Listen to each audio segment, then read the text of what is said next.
जंजाल से प्रेरित एक नई कहानी। शीर्षक बोझ। कहानी शुरू होती है गांव सीतापुर, जहां दो बातें तेजी से फैलती थीं। एक बारिश का मौसम, दूसरी पड़ोसियों की चुगलियां। इसी गांव में रहता था रामेश्वर। उम्र करीब 55, शांत स्वभाव, मेहनती और अकेला। बीवी कई साल पहले गुजर चुकी थी। बेटी ब्याह कर अपने घर बस गई थी। रामेश्वर का घर जितना बड़ा था उतना ही सुनसान। एक दिन गांव के चौधरी ने कहा, रामेश्वर, अकेले आदमी की जिंदगी भी कोई जिंदगी होती है। किसी को सहारा बना ले, नहीं तो बुढ़ापा बड़ा जंजाल बन जाएगा। ये बात रामेश्वर के मन में घर कर गई। उसी शाम उसकी मुलाकात गांव के बाहर रहने वाली विधवा गौरी से हुई। गौरी का कोई अपना नहीं था। दोनों की मजबूरियां एक जैसी थीं। दो अकेली जिंदगियां जो सहारा चाहती थीं। कुछ दिन में गांव में खबर फैल गई, रामेश्वर और गौरी शादी करने वाले हैं। गांव वाले कानाफूसी करने लगे। अरे, इस उम्र में हमें क्या, खुश रहें। शादी साधारण थी, बिना शोर, बिना संगीत। लेकिन शादी के बाद असली कहानी शुरू हुई। पहला जंजाल, अपनापन। शादी के बाद गौरी घर आई।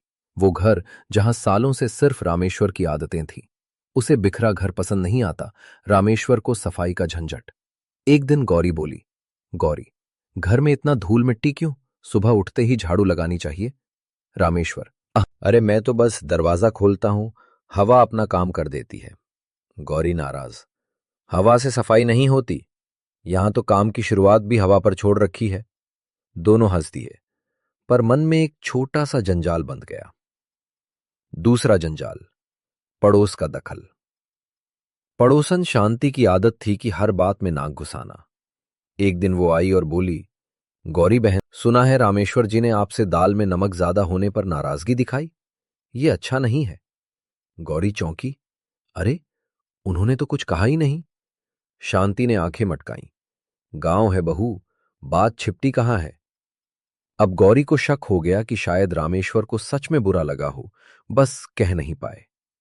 अगली सुबह गौरी बोली, अगर दाल में नमक ज्यादा था तो बोल देते। रामेश्वर, अरे नहीं, नमक तो ठीक था, किसने कहा। गौरी बोली, आपकी प्यारी पड़ोसन ने बताया है। रामेश्वर हंस पड़ा, शांति की बातें मत सुनो, वो तो जंजाल लगाने में मास्टर है। गौरी भी मुस्कुराई, लेकिन जंजाल का दूसरा धागा कस गया था। तीसरा जंजाल, उम्मीदें। शादी से पहले दोनों ने सोचा था सहारा मिलेगा, अपनापन मिलेगा, लेकिन असल में मिला एक दूसरे की आदतों को समझने का संघर्ष। गौरी चाहती थी कि रामेश्वर समय पर खाना खाएं, औषधि ले।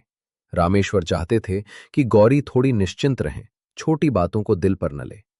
एक दिन गौरी टूट गई, रोते हुए बोली, मैं समझ नहीं पा रिलेशन रामेश्वर। मैं आपके लिए अच्छा ही चाहती हूं, पर हर बात में उलझन हो जाती है। शायद मैं इस घर के काबिल नहीं हूं। रामेश्वर ने, जंजाल घर नहीं बनाते, हम खुद बना देते हैं, शक से, उम्मीदों से और दूसरों की बातों से। गौरी ने सिर्फ इतना पूछा, तो क्या हम अपना जंजाल खुद खोल सकते हैं। रामेश्वर, हां, अगर हम साथ खड़े हों, एक दूसरे के खिलाफ नहीं। उस दिन दोनों ने मिलकर एक वादा किया, बातों को सुनेंगे पर समझ भी जरूरेंगे। गांव वालों की बातें घर तक नहीं आएंगी, और सबसे जरूरी, एक दूसरे की आदतों को अपनाने की कोशिश करेंगे। समापन। कुछ महीने बाद रामेश्वर का घर बदल गया था।